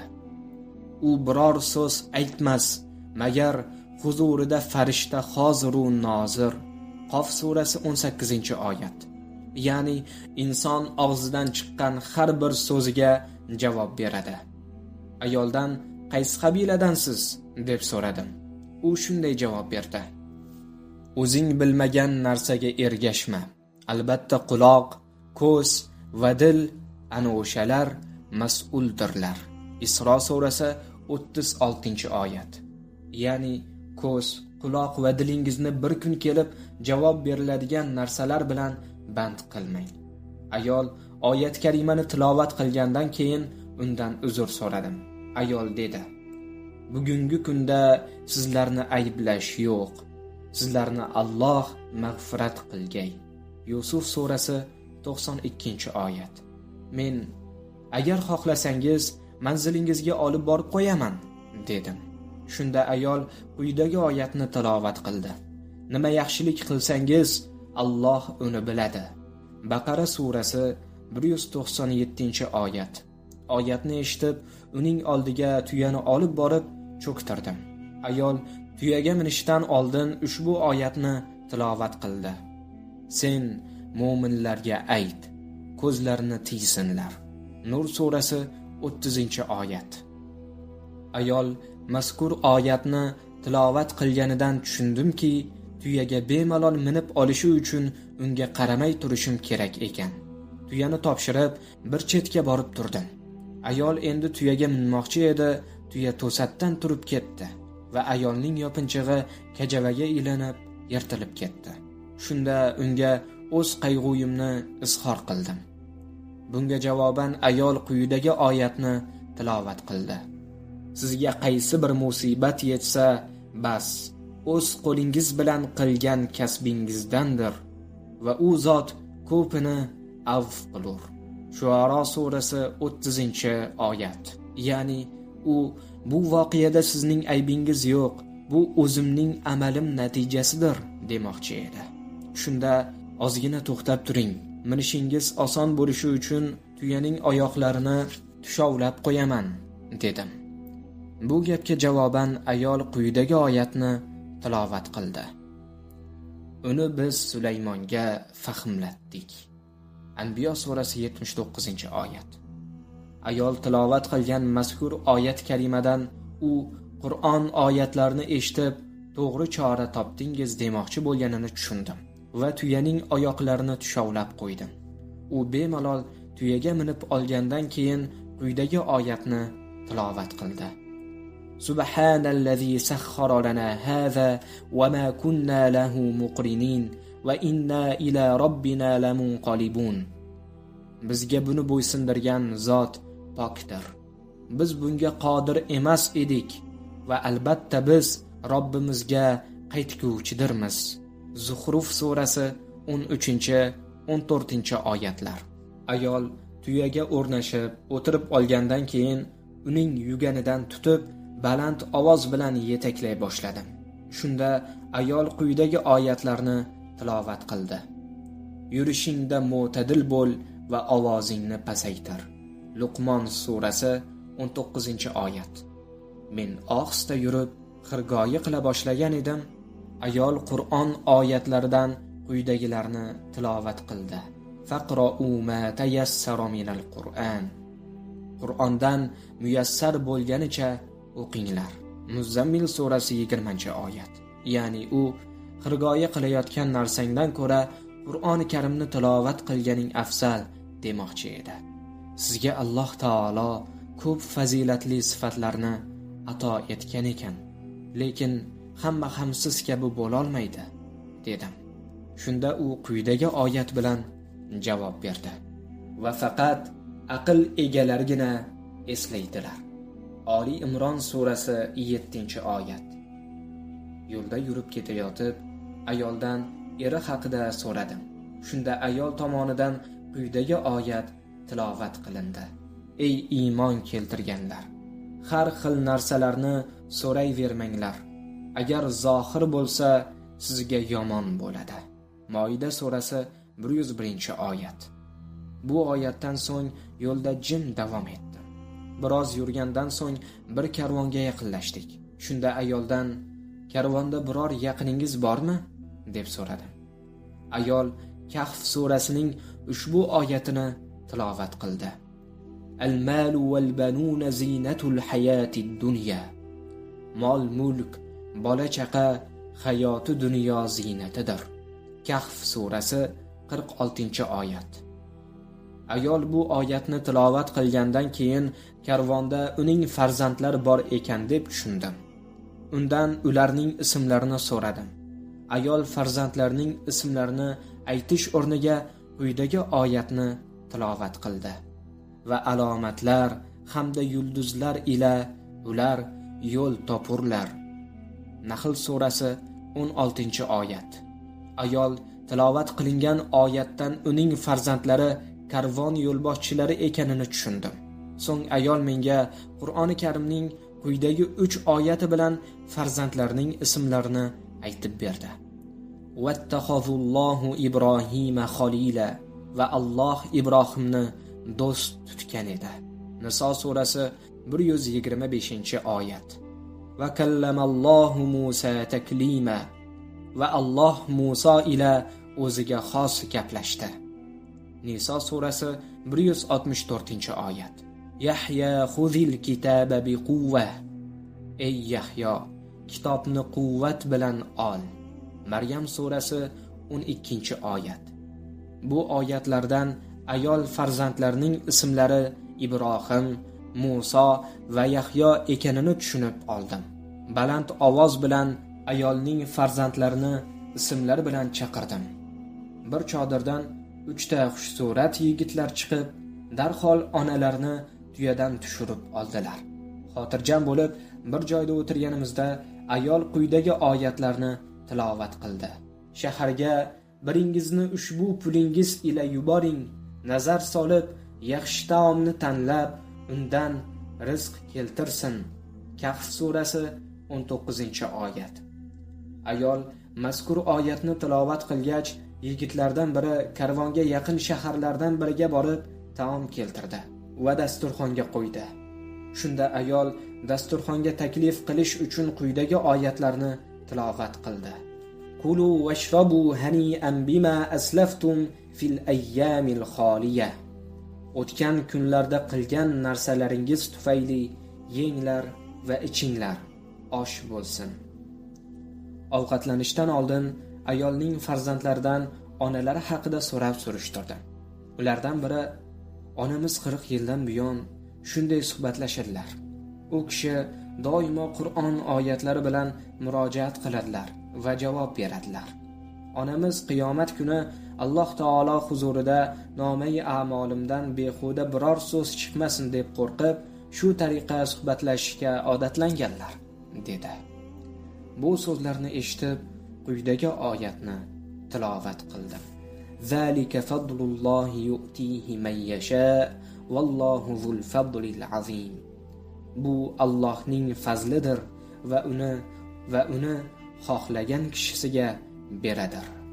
Alloh ulug' fazl egasidir. Juma surasi 4-oyat. Qiyomat kuni mazkura ayol kabi muhtaramalar Alloh taoloning huzurida jam bo'ladilar. Afsuski, Zamonimizning ayollari asosiy vaqtlarini g'iybat, ig'vo, mazax bilan o'tkazib yubormoqdalar. 5 vaqt namozni to'liq o'qiydiganlar ularning ma'lum bir qisminigina tashkil qiladi. Qolganlari esa asosiy vazifalari bo'lmish g'iybat bilan vaqtlarini zoya qiladilar. Bunday ayollar qiyomat kuni Alloh taoloning huzurida Qur'on oyatlari bilan so'zlashuvchi ayollar oldida o'zlarini qanday his qilar ekanlar? Tarixga ochiq ko'z bilan nazar tashlaylik. Mazkur ummat ayollari ichidan olima, taqvodor, farzand tarbiyasida o'rnak bo'ladigan, Alloh taoloning huzurida baland martabalarga erishishda erkaklardan sira ortda qolmaydigan ayollar yashab o'tganlarga guvoh bo'lamiz. Qur'onni saqlab qolishda ayollarning mehnati. Manbalarda Hakim Termiziyning 70 ta muhaddis ayoldan saboq olgani zikr qilinadi. Ular hadislarni barcha qoidalarga rioya qilgan holda rivoyat qilganlar. U davrda har bir uy gulshan bo'lgan. U davrning qizlari ilm xizmatiga qattiq bel bog'laganlar. Rivoyatlardan birida keltirilishicha, Qur'oni Karimni saqlanishida ushbu ummat qizlari ham beqiyos hissa qo'shganlar.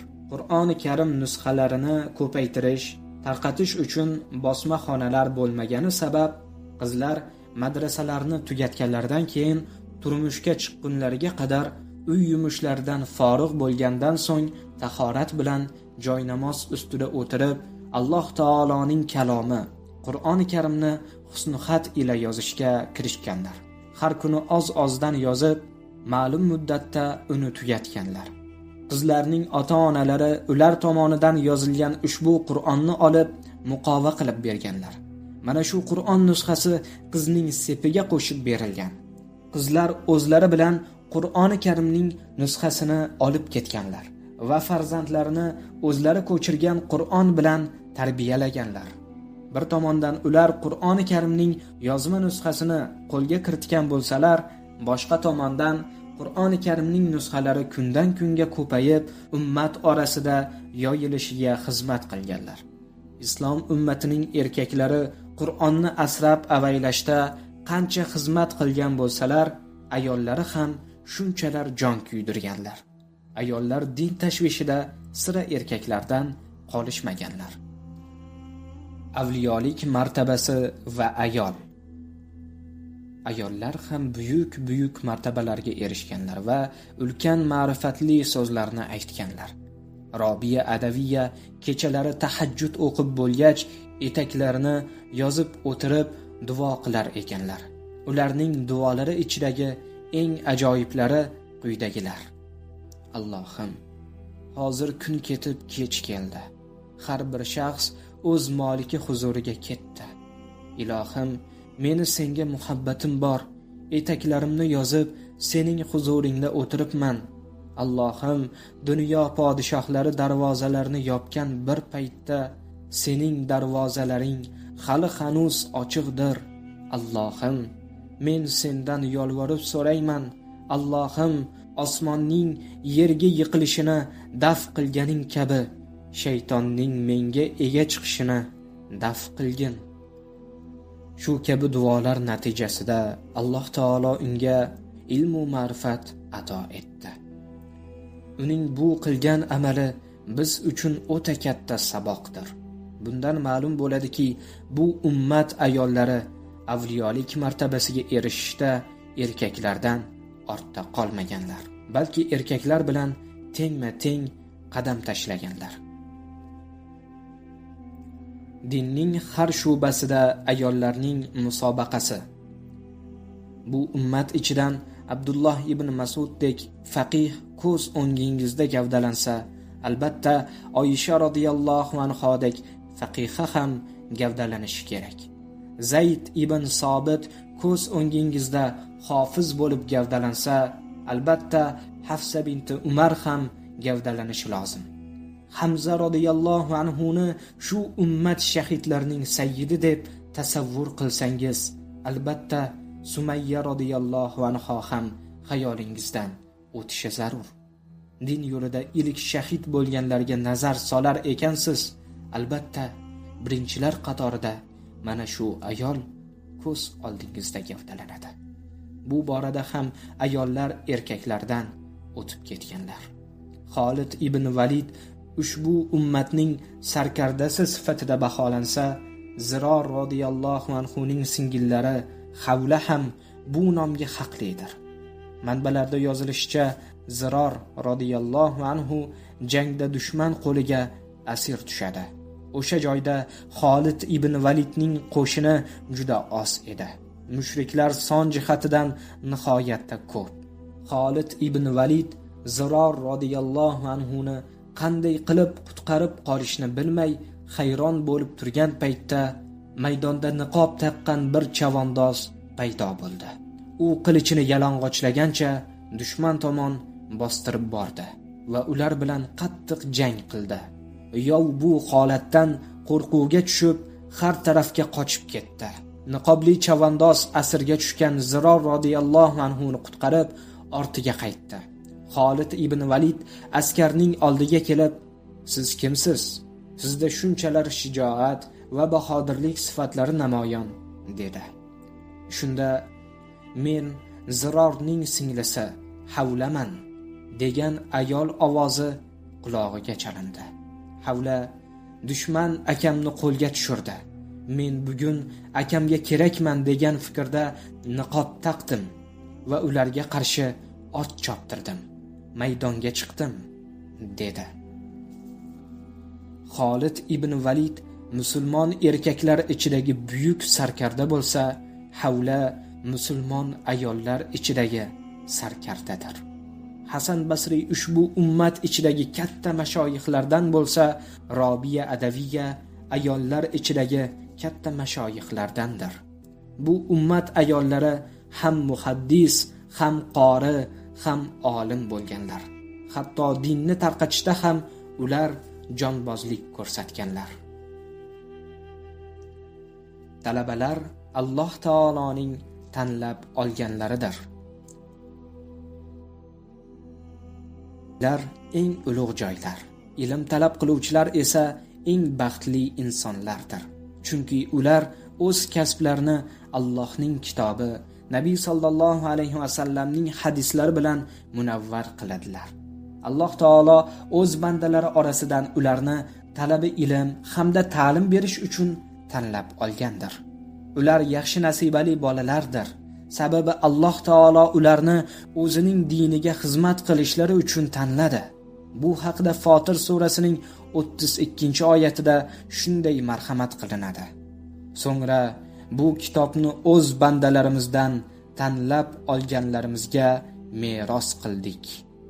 Qur'oni Karimning guvohlik berishicha, Alloh taolo o'zi tanlab olgan, o'ziga mahbub bo'lgan bandalariga Qur'oni Karimni hifz qildiradi. Ilm o'rganuvchi talabalar Alloh taoloning suyuklilaridandir. Hadis sharifda shunday deyiladi. Abu Musa Ash'ari radhiyallohu anhudan rivoyat qilinadi. Rasululloh sallallohu alayhi va sallam shunday dedilar: Alloh taolo qiyomat kuni ulamolarni qayta tiriltirib, "Ey ulamolar jamoasi, ilmimni sizlarning ichingizga qo'ymaganimda albatta sizlarni azoblashni xohlar edim. Boringlar, sizlarni avf etdim", deydi. Yana rivoyatlarda kelishicha, qiyomat kuni ushbu ummatning omilari Havzi Kavsar oldida yig'iladilar va Alloh taoloning farishtalari ularga jom-jom havzning suvidan ichqizishadi. Lekin mazkur ummatning olim ayol va erkaklari Havzi Kavsar oldiga kelganlarda ularga Nabiy sallallohu alayhi va sallam o'z qo'llari bilan Havzi Kavsar jomini tutadilar. Bu qanchalar ham yaxshi nasiba. Alloh taoloning sevimli payg'ambari o'z ummatlarning olimlariga izzat ko'rsatsa, lekin tilimiz olim bo'lib qalbimiz johil bo'lmasin, dimog'imizda ilm bo'lib jismimiz undan benasib bo'lmasin. Allohni sevaman deb uning kalomidan bexabar bo'lish, Rasululloh sallallohu alayhi va sallamni sevaman deb u u zotning sunnatlariga amal qilmaslik qanchalar yomon.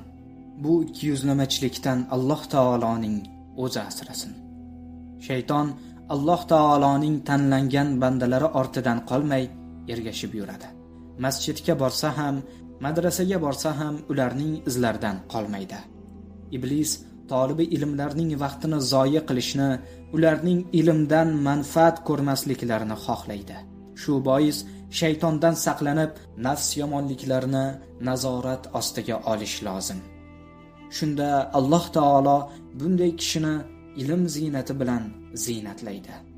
Butun vujudingizga mana shu gapni singdirib oling. Alloh taolo biz uchun izzatni dinda ato qildi. Ilm izzatdir. Unda zarracha ham xorlik yo'qdir. Insonda shaxsiy balandlik bo'lsa, qaddi qomatsiz ham baland bo'ladi. Insonda hayo bo'lsa, surmasiz ham uning ko'zi chiroyli ko'rinaveradi. Peshonasida sajdaning izi bor insonning yuzi turli bo'yoqlarsiz ham chiroyli ko'rinadi.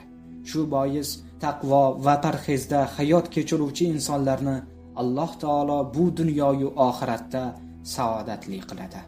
Allohim barchamizga izzat ato qilgin. Barchamizni yomon kunlardan, yomon tunlardan hamda yomon ishlardan saqlagin. Izzat ketidan keladigan xorlikdan o'zing asragin. Taraddudga tushib qolishdan o'zing asragin. Toyilishdan o'zing saqlagin. Bizni barcha yomonliklardan asragin. Bizda na quvvat, na kuch bor. Barcha quvvat va qudrat o'zingdadir, o'zingga tegishlidir. Bas o'zingdangina yordam so'raymiz. Ketar chog'imizda iymon bilan ketish nasibasini bergin. Iymonimizni saqlab qolishimizga ko'mak bergin. Allohim bizga iymonimizni asrab qolishni taqdir qilgin. Diningning xizmatiga qabul qilgin va bizni maqbul bandalaring qatoriga qo'shgin. Amin.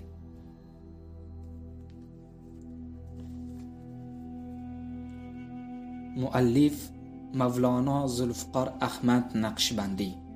Assalomu alaykum va rahmatullohi va barakatuh.